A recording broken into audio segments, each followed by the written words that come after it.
We're back after our 2-week summer vacation. It is Chair Shot Reality, and we are on the road to SummerSlam, the hottest night of the summer, coming, of course, at Barclays Center in August. I am Justin LeVar, alongside Josh Eisenberg down in sunny Fort Lauderdale, Florida.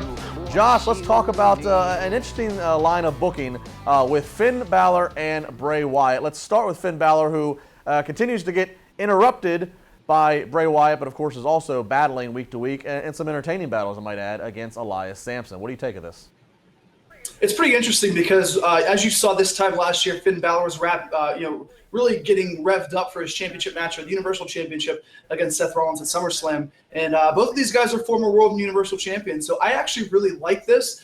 They have 3 more weeks to put it over the top, though. You know what Bray Wyatt's character is. He's this demonic, he wants to be a god, but he's still kind of a demon, but at the same time, he's bringing out the worst in people. So yeah, when you wrap your head around everything that Bray Wyatt has done, this is the perfect opportunity for Finn Balor to say 1 year later, the Demon King returns. Now, you're going to see that at SummerSlam. I think it's the only appropriate way. I'm not sure how the match is going to be booked, but I wouldn't hate if somehow Bray Wyatt was able to control Finn Balor over the next couple of weeks, and then obviously the Demon King is more of a surprise than anything else. It's going to be a great match, I think. I think Finn and Bray are going to work well together, but their characters need to give us more creativity. And I'm not talking about an LED ring, Justin. I'm not talking about a House of Horrors match that looks like, a basement in the 1970s. I'm talking about something unique and creative for both of these guys to thrive.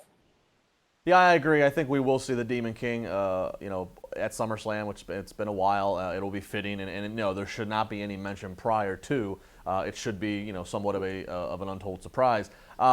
I guess then it comes back to just then you start thinking about booking the match, and it's like somebody's got to win, somebody's got to lose. Bray Wyatt did get what was a surprise victory, I think, to a lot of us over Seth Rollins a few weeks ago. But Finn Balor's really kind of slid down the depth chart, it seems, after his in-ring promo with Paul Heyman a couple months ago, when he was going to possibly be the #1 contender to fight Brock Lesnar, which of course he ended up not being. Since then, he's really kind of just slid down. And that's of course not a knock on. It's not meant to be a knock on Bray Wyatt, and it's certainly not a knock on my boy Elias Sampson. But it feels like they almost don't. It feels like it's almost like, well, we just have Finn and Bray over here, so we're just going to let them do something together. It really definitely feels like the Finn Balor. Maybe they're holding him off because they have plans for him later in the fall. But it certainly feels a little bit manufactured to me. I haven't quite gotten the full interest into this. I like seeing the battles with him and Sampson, but when I see the Bray Wyatt stuff, I'm just not sold yet.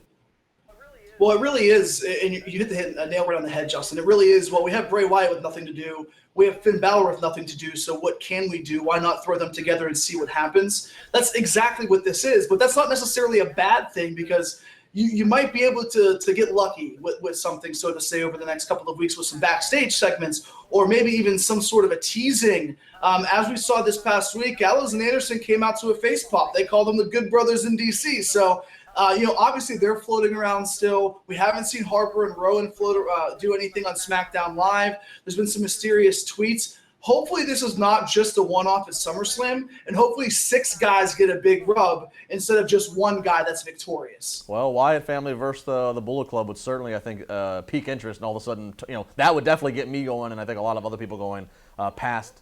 Well, real quick though, let me ask you this though: with your boy Elias Sampson, I know he's done great things. I mean, what's next for him? Because he's the guy that I think is surprising a lot of people, and with this feud with Finn Balor right now. That's a great question.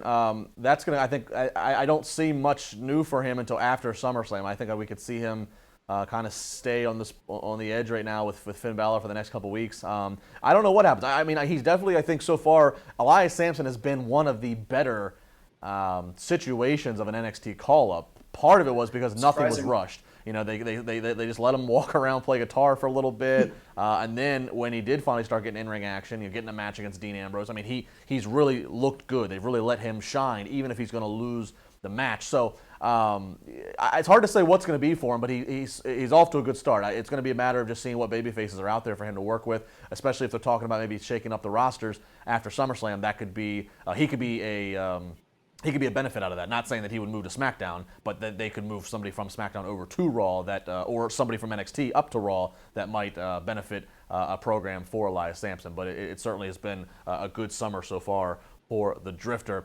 Josh Eisenberg 4 on Twitter, at Justin LeBar. And, of course, we will be back again, Josh. We're going to wrap up the weekend in a couple days, and we're going to talk about a big match on Tuesday between John Cena and Shinsuke Nakamura for the right to fight Jinder Mahal at SummerSlam. That's going to be a very... You like the Shinsuke thing I got going on? Yeah, you do. Josh Eisenberg 4, Justin LeBar, CSR on WZ. Don't go anywhere. We got plenty more. Juice and Renell, they'll join us in studio.